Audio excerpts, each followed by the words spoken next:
Femmes, votre émission féminine consacrée à la découverte des femmes battantes et à la valorisation des femmes en général. C'est tous les jeudis à partir de 16h sur Radio La Frontière. Femmes, parlons entre nous. Femmes, parlons entre nous. Unissons-nous pour le leadership féminin. Unissons-nous pour le leadership féminin.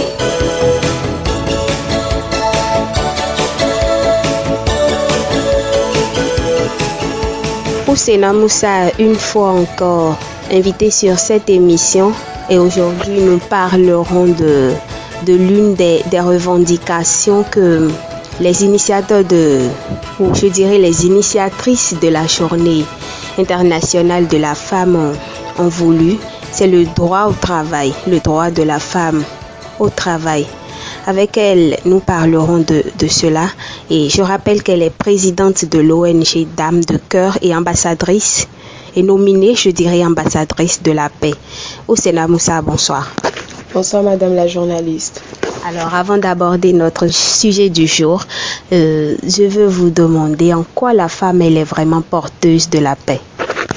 La femme, elle est porteuse de la paix parce que c'est elle qui porte tout. D'abord, c'est elle qui porte la mère, c'est la mère de l'humanité. C'est elle qui porte l'enfant, c'est elle qui éduque et tout. Et si elle ne donne pas l'éducation à la paix, les gens ne vont pas connaître. Parce que si la femme décide qu'il aurait la paix, c'est qu'il va avoir la paix. Si votre mère, elle vous apprend tout le temps la violence, vous serez violente. Si elle vous apprend l'amour du prochain, l'amour du soi, l'amour des autres, l'amour pour les autres et tout, la paix dans tout lieu, vous aurez cette paix. Parce que ce sont les mères, ce sont les femmes qui restent plus avec les enfants que les hommes. Donc c'est son rôle de mère qui fait d'elle porteuse de la paix. Le rôle de mère de la femme fait d'elle porteuse de la paix. Avec cette phrase de Ousena, nous allons passer au sujet du jour. Alors, la journée internationale des droits de la femme de cette année a pour thème « Je suis de la génération égalité, levez-vous pour les droits des femmes ». Alors, les droits des femmes dont les initiatrices ont revendiqué entre-temps, parmi ces droits des femmes se figure le droit au travail. Alors, faisons un regard sur la société et voyons si ce droit au travail est vraiment accordé à la femme béninoise. Oui, bon, moi je crois qu'il y a déjà ce droit. Le droit au travail est accordé. En fait, les hommes déjà ils souffrent. Avant même, c'était les hommes qui disaient non, je ne laisserai pas ma femme travailler à cause de la jalousie, à cause du regard de la société sur cette femme. Mais maintenant, ils ont chaud à cause de la morosité économique. Donc, c'est eux-mêmes parfois qui aident même leurs femmes, qui encouragent les femmes à aller chercher de l'emploi et à aller trouver de l'emploi. Mais pourtant, il y a encore des hommes qui disent aujourd'hui, même jusqu'au 21e siècle, que leurs femmes ne vont pas sortir pour aller travailler. Ça, c'est un autre problème, c'est un problème de société, d'accord ? Sinon, à l'heure où je vous parle, la femme n'a pas été privée de travail. En tout cas, si nous voulons parler actuellement, nous allons parler pour la majorité des cas. D'accord ? Si un homme refuse que sa femme n'irait pas travailler, c'est qu'il ne fait pas confiance à sa femme. Là, ce n'est plus un problème de droit. Ça, c'est un autre problème. C'est un problème de société. C'est un problème de confiance et tout. Sinon, même les hommes qui ont de l'argent maintenant, les hommes qui sont hyper riches maintenant, ils encouragent les femmes à travailler. Parce que lorsque la femme va travailler, tu as moins de problèmes. Oui. Parce que quand elle va au travail, elle va travailler. Avant de rentrer, elle est déjà fatiguée. Elle ne pourra pas te faire des histoires. Elle pourra pas. Elle est déjà fatiguée. Oui, quand elle vient, elle veut juste s'occuper de la cuisine, de ce qu'il faut pour les enfants et tout. En fait, ce qu'il faut normalement revendiquer, c'est créer de l'emploi pour les femmes. Parce qu'il n'y a pas de l'emploi dans le pays. Ce n'est pas seulement les femmes qui souffrent. Les hommes aussi souffrent. Il n'y a pas de l'emploi. Le premier problème, c'est qu'il faut créer de l'emploi pour les femmes. C'est-à-dire, on crée de l'emploi. On sait que, on revendique le droit au travail. D'accord ? Ça ne veut pas dire que parce qu'il y a droit au travail. Moi, maintenant, je me lève, je fais... cette année, parce qu'on revendique le droit au travail de la femme et tout. Cher homme, lève-toi et donne-moi ta place, je dois travailler. Non, c'est pas possible. En fait, le premier problème, moi, je crois qu'il faut régler, c'est l'employabilité. Il manque vraiment d'emploi. Et voilà, dans un secteur où il n'y a pas d'emploi, on sait que c'est l'homme qui s'occupe de tout dans le foyer. En tout cas, moi, je ne sais pas pour les autres. Je ne sais pas si on a déjà atteint le niveau de 50-50, mais c'est l'homme qui s'occupe de tout dans le foyer. Et si on dit par exemple qu'il y a disponibilité d'un seul emploi et qu'il y a 2 personnes, il y a une femme et il y a un homme, à qui faut-il donner cet emploi? C'est à l'homme parce que c'est à lui de s'occuper de la famille, de s'occuper de tout ce qu'il faut et tout. Et la femme, je vais vous dire une chose, même si on revendique le droit au travail et que les hommes libèrent des places pour les femmes, il y aura toujours des femmes qui ne vont pas travailler parce qu'elles-mêmes, elles ne veulent pas travailler. Alors, je m'en vais vraiment vous demander s'il n'y a pas une partie de la chose qui dépend de la femme. Oui, effectivement. Parce que si une femme, tu veux travailler, tu n'as pas besoin que quelqu'un crée de l'emploi pour toi. Toi-même, tu peux créer ton emploi, chap, et puis tu gagnes ta vie tranquillement. Ouais, comme moi. Et tu gagnes ta vie tranquillement. Mais si tu dis tout le temps, tu attends. Les femmes, elles adorent la facilité. Elles veulent être tout le temps dans un bureau climatisé. Mais nous sommes dans un monde déjà où, même au plan international, nous voyons des femmes qui veulent coûte que coûte gagner leur vie sans la facilité. Oui, il y en a. Mais en Afrique, là. Surtout au Bénin. Oui, surtout au Bénin, c'est la facilité qui domine. C'est que quand tu proposes maintenant, on dit qu'il n'y a pas d'emploi, Quand tu appelles quelqu'un, tu lui dis, voilà, j'ai tel emploi pour toi. La personne te demande, c'est où l'emploi? Quand tu dis, c'est quelque part ou voilà, c'est pas luxueux et tout, la personne ne se présente pas. La personne ne veut pas travailler et la personne veut gagner beaucoup. Quand vous dites prétention salariale, tu ne veux rien faire, tu veux juste t'asseoir du matin jusqu'au soir, mais tu veux 150 000, ou bien tu veux 200 000, tu veux 300 000. La personne ira souffrir sous le soleil et toi tu viens obtenir ton argent tranquillement. Non, c'est pas possible. Alors, donc, le droit de travail est effectivement accordé à la femme, mais c'est que la femme elle-même ne se lève pas, elle ne fait pas preuve de ce droit qu'on lui a accordé. Oui, parce qu'il n'y a pas la volonté. La volonté de travailler, parce que déjà les femmes, je ne sais pas, il y a d'autres femmes, je vais vous dire une chose, s'il y a l'harcèlement sexuel dans les bureaux, quoi et tout, c'est parce qu'il y a d'autres femmes qui ont permis cela.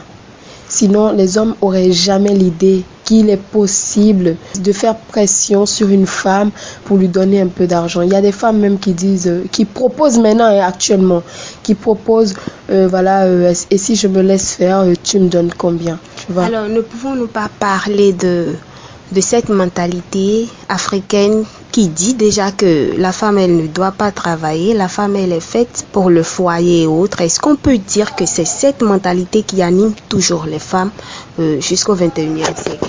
Oui, je dirais non. Je dirais non parce que les femmes d'avant, les femmes qui sont faites pour le foyer avant, elles ne sortent pas.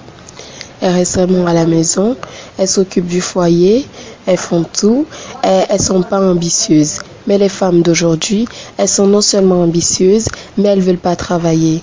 Ce sont des choses qui vont pas de pair, d'accord? Il y a d'autres qui sont ambitieuses, qui sont envieuses, parce qu'il suffit juste qu'elles voient telle copine, elle a telle voiture, tu ne sais pas comment l'autre a fait pour avoir sa voiture, mais tu vas avoir la même voiture et tu vas te donner à quelqu'un facilement, voilà. Elles vont faire ce qui n'est pas bien. Voilà, ce qui n'est pas bien pour la femme, tu vas faire ça. Moi, je n'ai pas encore vu je ne sais pas s'il y a d'autres qui ont connu cela, S'ils n'en ont pas connu, qui ne vont pas vouloir revendiquer cela. Non. Donc, c'est sûr qu'auparavant... Non. Ou tu vas quelque part, tu vas déposer en fait, non, c'est pas un travail pour femmes, ça, non. Au contraire, maintenant, on recherche des femmes qui sont des mécaniciennes, on cherche des femmes qui sont maçons, oui, on cherche des femmes, mais on n'en trouve pas. On cherche des femmes qui veulent être zèmes, on n'en trouve pas. C'est vouloir à tout prix la facilité, ça. Mais dans l'état si béni d'aujourd'hui, on retrouve des femmes. Oui, c'est bien. Celles-là, elles ont compris que voilà, il faut pas rester tout le temps au bureau pour gagner. C'est comme ça. Alors, au Sénat, croyez-vous vraiment cette possibilité d'obtenir l'égalité entre l'homme et la femme? L'égalité entre l'homme et la femme, oui, c'est possible. Je trouve que, comme le dit le droit de la personne humaine, c'est ça, non? Je crois bien, ça dit l'homme et la femme sont égaux en droit. Je me rappelle plus trop du reste et tout. Donc, je crois vraiment à l'égalité. Mais la femme, elle doit accepter aussi les 50-50. Si tu veux être égal à l'homme, c'est que tu dois être égal à l'homme partout. C'est comme ça. Tu dois faire ce que l'homme fait. Oui, si tu dis tu veux faire ce que l'homme fait. D'accord, le travail. Non, il ne faudrait pas que d'autres femmes pensent que bon, voilà, parce que mon homme me trompe, moi aussi je dois le tromper, non. Mais quand on parle par exemple de boulot, si l'homme il dit qu'il peut être maçon et que toi femme tu trouves que tu as la capacité de le faire, tu es dévoué à le faire, tu peux revendiquer cela et puis tu peux avoir cet emploi. Et donc nous ne pouvons pas dire que nous allons dire que nous saurons l'égalité, mais nous ne pouvons pas chercher l'égalité sur tous les plans. Non, vous savez, il y a une chose, l'égalité c'est pas dans la bouche, hein. On ne peut pas rester là tout le temps à dire nous voulons l'égalité, or nous ne faisons rien. Vous comprenez? Et si nous voulons l'égalité, nous devons aussi travailler. Par exemple, l'égalité en quoi? C'est en ça qu'il faut demander. Ok, je veux être égal à tel homme. Tel homme fait quoi? Tel homme peut-être il est architecte. Ok, tu veux être architecte? Va apprendre l'architecture et cherche les marchés comme il cherche. Travaille comme lui et là on dira qu'il y a l'égalité. Mais non, tu veux avoir l'égalité en quoi? C'est de ça qu'il s'agit. On ne peut pas rester là à parler d'égalité entre la femme et l'homme et tout. C'est pourquoi j'ai parlé du couple tout à l'heure. On ne peut pas chercher l'égalité partout. Par exemple, en islam, on dit que l'homme il a la possibilité d'épouser jusqu'à 4 femmes. Mais la femme, elle ne peut pas épouser 4 hommes. Et dans ce cas, l'égalité est vraiment... Non, là, c'est pourquoi je dis on ne peut pas chercher l'égalité partout. En couple, c'est pas possible. C'est pourquoi également en islam, c'est dit que ta femme est comme ta mère, ta fille. Tu dois l'entretenir, tu dois bien t'occuper d'elle. Mais il n'est dit nulle part que la femme doit s'occuper de, comment on appelle? On dit tu dois la nourrir. Il n'est jamais dit que l'homme, il doit nourrir, la femme, elle doit nourrir son homme ou quoi que ce soit. C'est pourquoi je dis si les femmes, elles recherchent également l'égalité dans le couple, dans le foyer, qu'elles s'assurent également que voilà les dépenses de la maison qu'elles font à 50-50 avec l'homme. Nous constatons aussi que ce problème d'égalité que nous réclamons amène beaucoup de jeunes femmes à ne pas bien s'occuper de leur foyer parce qu'elles parlent déjà d'égalité et donc même dans le foyer, elles sont égales à leur mari. Alors, qu'est-ce que Oussena a dit par rapport à ça? Ça, c'est une fausse histoire. C'est manque de maturité. Manque de maturité, oui. Vraiment. Ça, c'est manque de maturité parce que tu ne peux pas ne pas t'occuper de ton foyer et dire que voilà, tu revendiques l'égalité. Même c'est pas possible. Dans le foyer, c'est vraiment pas possible. C'est pas possible. Mais dans le boulot, dans l'employabilité, il y a l'égalité partout. Si tu veux être présidente, travaille pour être présidente de la République. Si tu veux être ministre, travaille et sois remarquable et être ministre. Si tu veux être député, et puis en plus avec la nouvelle loi qui a été votée, il est recommandé qu'il y ait plus de femmes à l'Assemblée nationale. Voilà. Donc toutes les possibilités sont mises en place pour que la femme ait sa place dans cette société. Maintenant, la seule chose qui reste à faire, c'est que la femme soit consciente de tout ce qu'elle a comme avantage. Qu'elle travaille dur, qu'elle ne passe pas tout son temps à revendiquer. Quand vous restez là à revendiquer, vous oubliez l'essentiel. Or, quand vous travaillez correctement, c'est les gens qui vous cherchent. C'est les gens qui vous remarquent et disent, voilà, tiens, celle-là, c'est un homme, c'est pas une femme. Alors, je rappelle le thème de la journée internationale de la femme qui est « Je suis de la génération égale, levez-vous pour les droits des femmes ». Alors, Oussena a quelque chose à dire par rapport à ce thème? Je suis d'accord par rapport à ce thème. Je suis de la génération d'égalité, c'est ça? Levez-vous pour les droits des femmes. Voilà, on va se lever, pas pour crier nous voulons l'égalité, nous voulons le droit là. Non. Quand on dit ça, il faudrait que les femmes essayent de percevoir cela autrement. Quand on dit je suis de la génération égale, ça veut dire que si l'homme ne dort pas, je ne dois pas dormir aussi. Si l'homme se lève pour aller chercher de l'emploi, moi aussi je peux me lever pour aller chercher de l'emploi. Je ne dois pas tout le temps attendre l'homme, attendre que ce soit l'homme qui me donne quelque chose tout le temps. Quand je dis je suis égale à l'homme, ça veut dire que ce que l'homme fait, je peux faire positivement, s'il vous plaît. Si l'homme fait tel emploi et que je trouve que je peux le faire, je vais le faire. Si je dis je suis égale à l'homme, ça ne veut pas dire que je reste là, je crie, je suis égale à toi. Aujourd'hui, cette année, c'est l'égalité. Je suis de la génération égale. Égalité, ça ne veut rien dire. Il faut travailler dur. Il ne faut pas attendre l'homme. Quand tu dis que tu es égal à quelqu'un, ne pense pas à ce que cette personne a. Essaye d'avoir ce que la personne a. Essaye de tout faire pour avoir le pareil de ce que la personne a et non à tout faire pour lui soutirer de l'argent comme ce que les femmes font.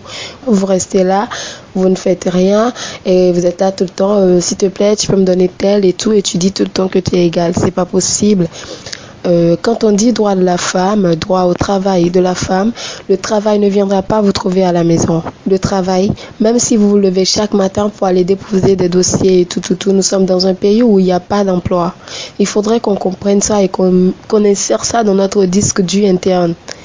Qu'on sache que voilà, il n'y a pas d'emploi. Ça, c'est que voilà, c'est un problème réel qu'il faut essayer de corriger. Ça, on peut pas corriger. Mais on peut aussi, parce que si nous, les femmes, nous essayons de créer de l'emploi et nous essayons de recruter d'autres personnes, vous savez, nous diminuons le taux de chômage dans le pays. Alors, je vais demander aux femmes d'être plutôt des femmes entrepreneurs et non des femmes qui cherchent tout le temps de l'emploi. Lorsque vous entreprenez. Maintenant, le problème qui va se poser, c'est qu'on dise qu'on revendique le droit au travail, c'est ça, non, pour les femmes, et que les femmes créent de l'emploi, mais c'est difficile d'avoir le financement. C'est là peut-être que les femmes vont commencer par revendiquer. Parce que je sais qu'il y a un ministère pour le travail. Je sais que l'État est là. Et si l'État veut vraiment que les femmes travaillent, que si l'État veut vraiment que les femmes se montrent vraiment fortes, s'affirment, que les femmes s'imposent, et l'État doit également aider ces femmes qui veulent travailler à tout prix. Parce qu'il ne sert à rien de passer toutes les nuits à réfléchir à créer un emploi, à créer des emplois pour pouvoir quand même aider l'État. Parce que lorsque nous créons l'emploi, ce n'est pas nous que nous aidons, mais c'est l'État que nous aidons. Parce qu'au moins, les gens qui disent je suis au chômage, ils vont diminuer, l'effectif va diminuer. Donc nous aidons l'État à diminuer l'effectif de chômage dans le pays. Donc le problème qui va se poser, c'est quand la femme reste tout le temps là, elle réfléchit et crée son emploi finalement. Elle réfléchit sur papier. Après, à la réalisation, elle fait une demande de financement et tout, et elle ne trouve pas. Mais ça aussi, ça peut décourager la femme. C'est en ce moment que je vais demander à toutes les femmes qui sont des entrepreneuses, qui ont ce problème, de se lever, de profiter de cette journée pour pouvoir revendiquer le droit au travail. Pas pour arracher un emploi à un homme, non. Nous allons créer à partir de cette année, nous allons créer beaucoup d'emplois. C'est l'appel que je lance à ces femmes. Je vais leur demander aussi de ne pas négliger, de ne négliger aucun emploi. Pour les femmes qui n'ont pas encore de moyens, qui ne sont pas encore fortes dans la tête, je vais leur demander de ne pas négliger le peu qu'elles ont, mais aussi de ne pas se laisser marcher dessus. Très bien. Nous tendons vers la fin de cette émission et je dirais même nous sommes à la fin de cette émission. Pour que la fête de la Journée internationale de la femme soit belle, je dirais, il faut que les femmes aussi se lèvent et aillent travailler et qu'elles aient l'idée d'entrepreneuriat. Alors, merci à vous, Sénat. Je vous remercie vraiment d'avoir accepté cette invitation. C'est donc la fin de cette émission. Devant ce micro, je suis Adonis Roux.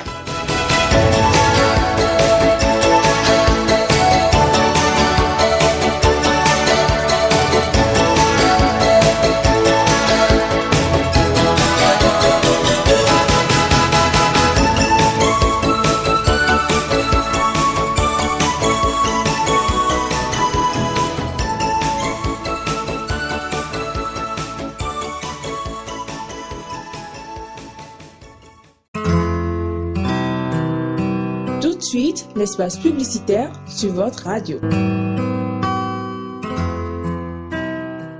Communiquer. Précautions pour éviter les coronavirus. Se laver fréquemment les mains à l'eau et au savon ou avec une solution à base d'alcool. Éviter de cracher et de se moucher sur le sol. Se recouvrir la bouche et le nez avec un masque médical, un mouchoir en papier ou le creux du bras lorsqu'on tousse ou éternue, puis jeter le masque ou le mouchoir et se laver les mains. Si vous portez un masque facial, assurez-vous de bien couvrir la bouche et le nez. Évitez de toucher le masque qui est en place. Le jeter immédiatement après utilisation s'il est à usage unique et se laver les mains aussitôt après. Évitez tout contact étroit non protégé avec des personnes ayant la fièvre et la toux. Consultez un médecin en cas de fièvre,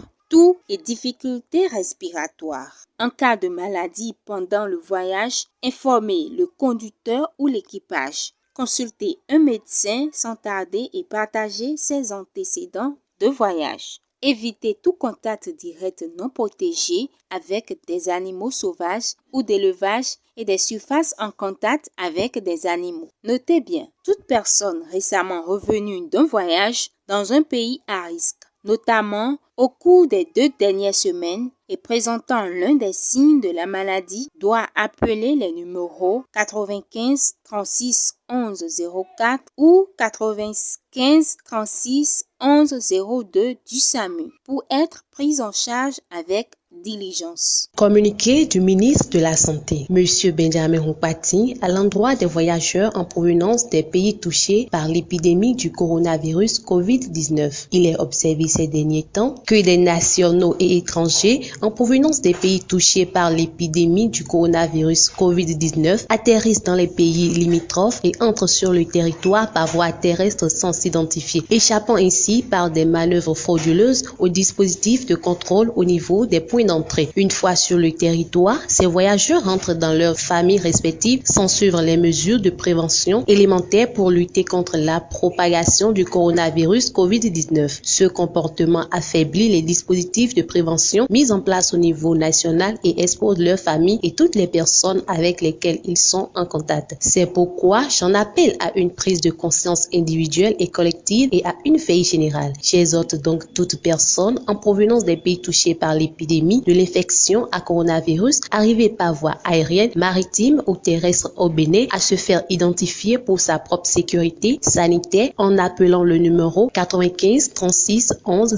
07 ou 51 02 00 00 ou encore 51 04 00 00. Il y va de la sécurité et du bien-être de nous tous. Enfin, j'exhorte quiconque ayant connaissance de cas de retour au pays de personnes en provenance du pays à risque à le signaler sans tarder en appelant le numéro 95 36 11 07 51 02 00 00 ou le 51 04 00 00. Communiqué radiodiffusé et télévisé. Le ministre de la décentralisation et de la gouvernance locale communique dans le but de permettre la participation de tous les citoyens désireux de prendre part aux prochaines élections communales et municipales de mai 2020. Il est demandé à tous les maires de communes sur toute l'étendue du territoire national de faire délivrer sans délai et sans frais les certificats de résidence à tous les candidats qui en exprimeraient le besoin. Il leur est par ailleurs demandé d'assurer dans les mêmes conditions la légalisation de tout autre acte tenant lieu de pièces constitutives de dossiers de candidature et ce jusqu'au 1er mai 2020. Les préfets de département sont instruits à l'effet de veiller à l'exécution diligente et sans faille des présentes mesures du gouvernement. Assigné Alassane Seydou, ministre de la décentralisation et de la gouvernance locale. Appel à candidature. Du 10 février au 15 mars 2020, toutes les albinos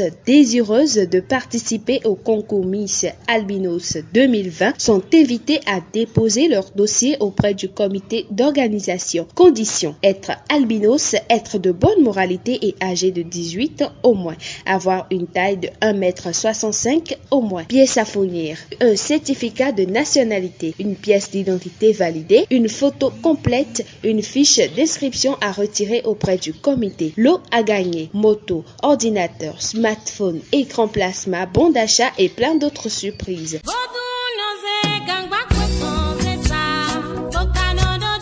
Vous êtes jeune et vous êtes un passionné des événements d'art culturel. Saisissez vite cette opportunité du groupe culturel Celle de Vie.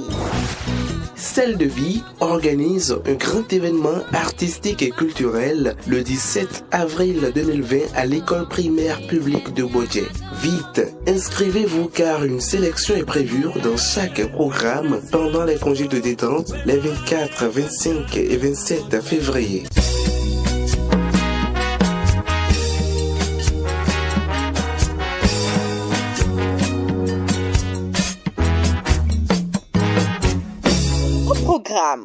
Miss, concours d'oratoire, danse traditionnelle moderne, sketch, interprétation, prestations artistiques et bien d'autres.